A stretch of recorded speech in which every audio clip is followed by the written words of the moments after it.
Merry Christmas, everyone. Wherever you're listening to this episode from, I hope you made time during these holidays to spend time with your friends and family.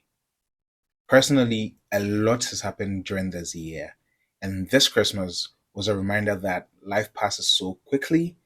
The people we have around us wouldn't be around for a long time, and we need to make time to enjoy every moment.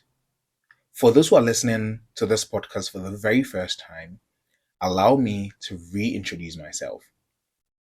My name is Daniel. I'm a banker turned entrepreneur, currently an MBA candidate at Duke University's Fuqua School of Business, and the host of your favorite podcast, the Tea Time Global Podcast. And I'd love to welcome you to episode 8. Initially, when I thought about recording this episode, I wanted to share with you my business school experience. Then I decided I was going to share lessons from 2024, hoping you find it very beneficial as you plan towards 2025. But a week ago, I was having a conversation with an old friend. Matter of fact, I haven't heard from him in about 10 years.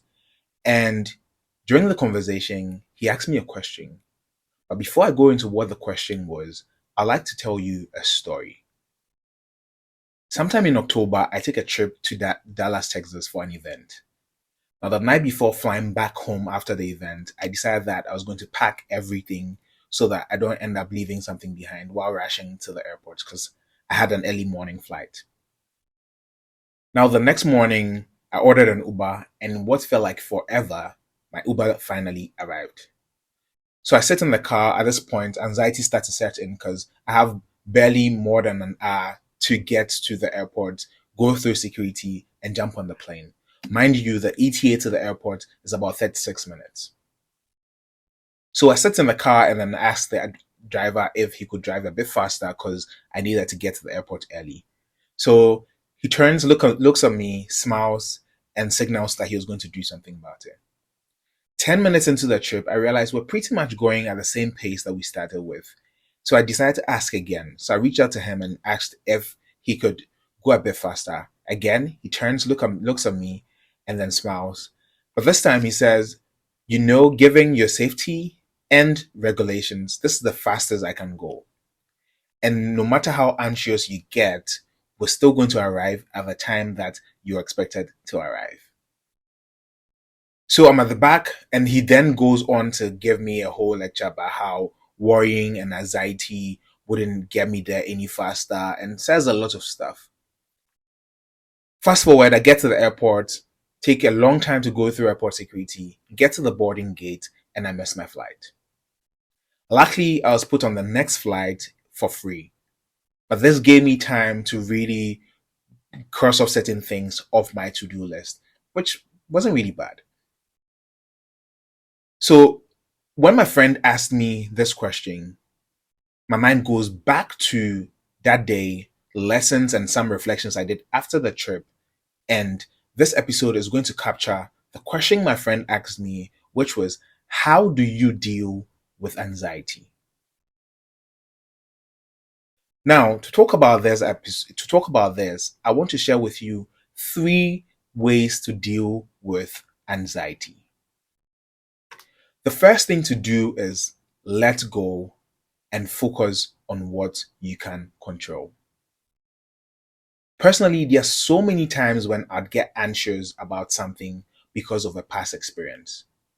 And over time, I've learned to let go and focus on the things that are within my control. And I would recommend you reading the book 7 Habits by Highly Effective People by Stephen Covey, one of my favorite books. And in the book, he talks about how in life there's so many things outside our control. However, there are also things that are within our control, and this is where the circle of influence comes in. We help ourselves by focusing on the things that we're in control of. And Winston Churchill tells a story in his book, of a man who's lying in his deathbed and reflecting upon his life. And he says that he had a lot of trouble in life, but most of this never happened. What do you have control over? And how can you use the things you have control over to your advantage? When you start to get anxious about situations, try to think about the parts that you can control and focus on that. As you start to reflect and plan for the next year, that's 2025, do not let the experiences that you've gone through this year make you anxious about next year. Rather, pick yourself up and get ready for what lies ahead of you. Because you do not win a battle by crying over the previous battle that you lost.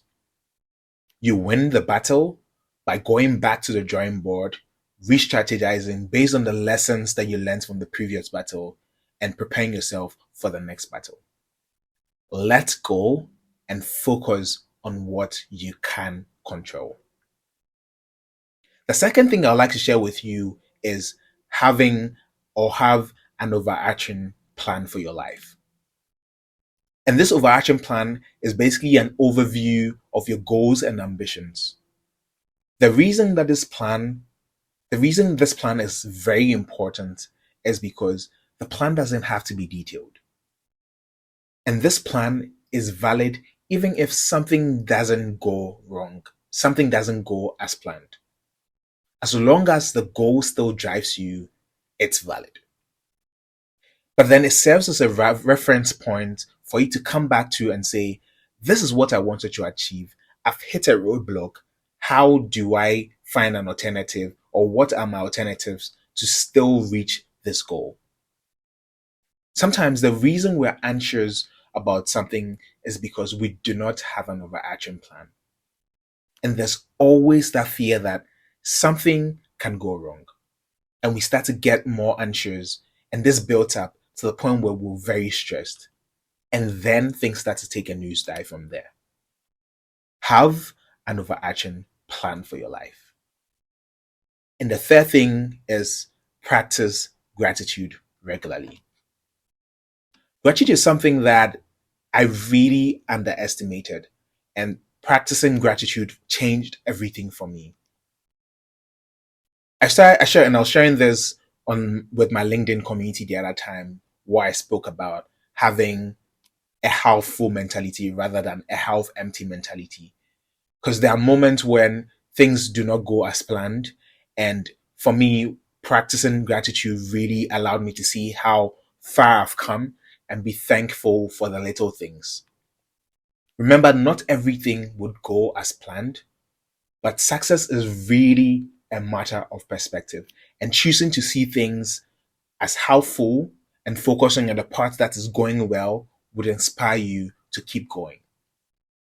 For those who are Christian, you would be familiar with the verse in Philippians 4:6, which says, be anxious for nothing, but in everything, by prayer and supplication, with thanksgiving, let your request be made known to God. Practice gratitude. So, folks, as we wrap up on this episode and 2024, I want to leave you with this. Worry or anxiety are part of being human. But these three things, that is one, learning to let go and focusing on what you can control. Two, having an overarching plan for your life. And three, practicing gratitude would help you stay in control. Thank you for listening today. And if you found this helpful, share this with your friends and family. And do not forget to follow and subscribe. I'll leave you with this quote by Henry Ford, which says, whether you think you can or you cannot, you are right. Until next time, Happy New Year and take care of yourself out there. Cheers.